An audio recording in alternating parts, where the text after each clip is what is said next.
Did ancient civilizations levitate boulders into position and build massive monuments?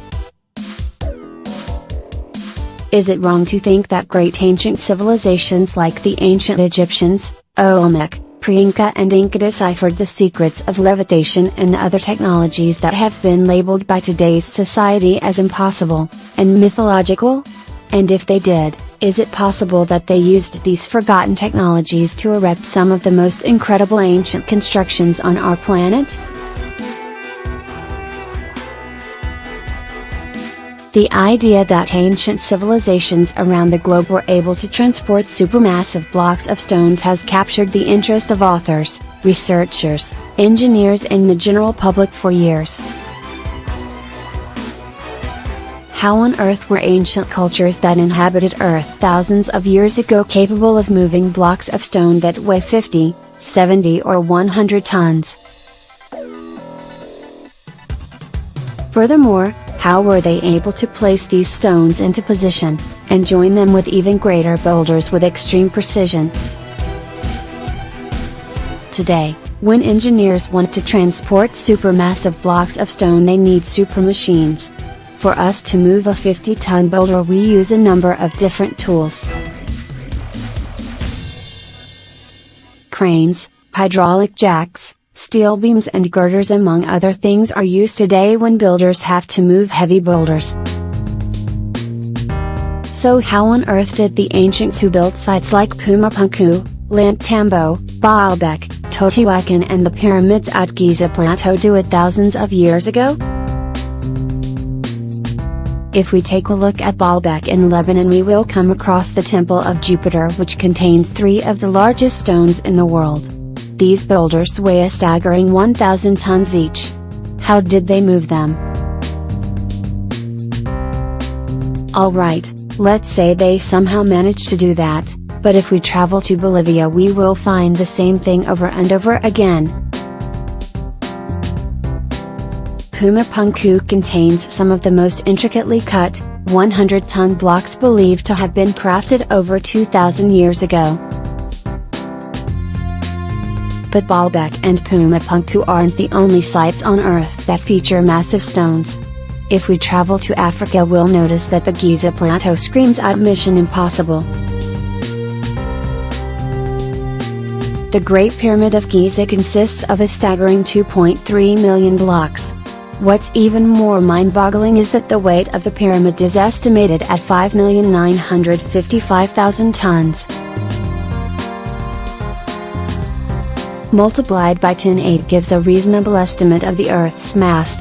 Some of the largest granite stones are found in the King's Chamber and weigh between 25 to 80 tons each. These massive blocks of stones were transported from Aswan, over 800 kilometers away. This engine has baffled experts, authors and the general public for decades. Is it possible that our ancient ancestors knew the secrets of levitation? A technology that has since been lost in time and space? Or was all of it done with a gigantic labor force?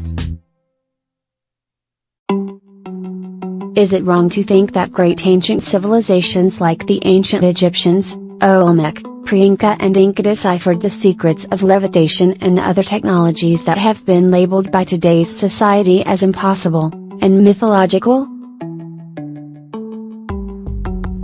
And if they did, is it possible that they used these forgotten technologies to erect some of the most incredible ancient constructions on our planet? And if it wasn't a lost technology, or if they did not find the secrets of levitation, how on earth did they create supermassive monuments? The secret may reside in acoustics. The obvious question is, and how is it possible for a 10,000-year-old culture to move stones weighing more than 50 tons? Curiously, all ancient sites that feature massive stones have one thing in common: there are stories, legends that say these were built by the gods. So hold on a second, and did the gods literally come to Earth and move massive stones? Or is here something more to the story? There are several ancient myths that speak of massive stones being moved into position with the help of sound. The power of sound helped levitate massive blocks of stones into position.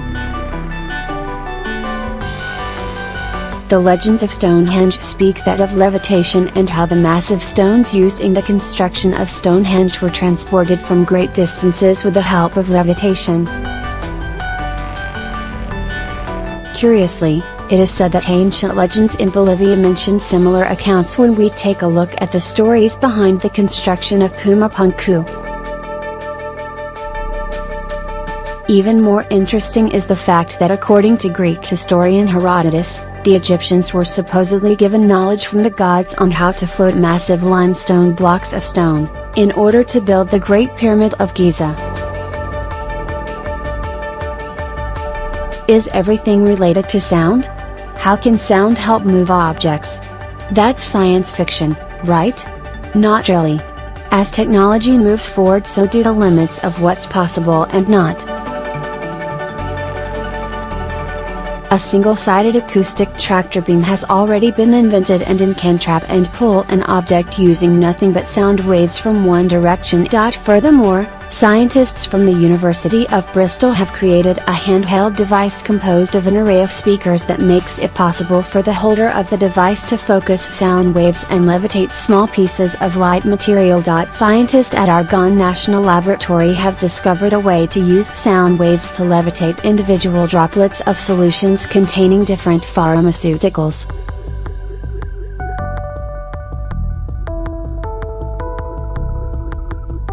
While the connection between levitation and drug development may not be immediately apparent, a special relationship emerges at the molecular level. Perhaps to find out how the ancients did it, and why sound was so important, we need to focus on archaeoacoustics, the use of acoustical study as a methodological approach within archaeology. We know that sound was widely worshipped by different ancient cultures around the globe. Recent studies performed at Stonehenge have revealed that the megalithic blocks of stone were specifically positioned in order to cause sound wave interference patterns, something similar to noise-canceling devices. This resulted in spots with total silence at various points around the monument. Other monuments around the globe also respond to sound. If we take a look at the caveman culture from ancient Peru, we find curious details related to sound. At the archaeological site of Chavan de Huantre, we find a set of structures and statues that produce a feline-like roar when ancient shell trumpets are played in their vicinity. The same thing can be seen at the Pyramid of the Feathered Serpent in Chichen Itza, as the sound echoes mimic the cry of the Quetzal, bird the Mayans believed was a messenger for their creator god Cuculcán. However, there are countless other places that also respond to sound in peculiar ways. The Hypogeum of An Al-Saflieni. One of those places is the Hypogeum of An Al-Saflieni, a Neolithic subterranean structure in Malta. The Hypogeum was discovered by accident in 1902 when workers cutting cisterns for a new housing development broke through its roof. Upon entering, archaeologists discovered over 7,000 skeletons, and some of them had extremely elongated skulls. Studies performed inside the Hypogeum left experts baffled. It is known that the Hypogeum was used in the Neolithic not only as a depository for bones but also as a shrine for ritual use. In a room known as the Oracle Room set in the second level of the Hypogeum, we have been able to detect the presence of a strong resonance effect, a double resonance frequency at 70 Hz and 114 Hz. With a male voice tuned to these frequencies, it is possible to stimulate the resonance phenomenon throughout the Hypogeum. It was further detected that percussion instruments can stimulate the resonance by their harmonics. Laboratory testing indicates that these frequencies have a strong effect on human brain activity. Since it is likely that the chambers served as centers for social or spiritual events, the resonance of the chamber cavities would have supported human ritual chanting and mystic consciousness. For more details, check out archaeoacoustic analysis of the Analsaflani hypogym in Malta. Anyway, the fact is that the entire hypogym resonates at the specific frequency of 110 Hz, something that you can literally feel on your body. What if these specific acoustic properties present in various ancient sites are in fact remnants of something much larger that once existed on Earth? What if certain frequencies and sounds are the key to finally unlocking the secrets of countless ancient cultures, and their ability to erect some of the most impressive monuments modern engineering cannot replicate?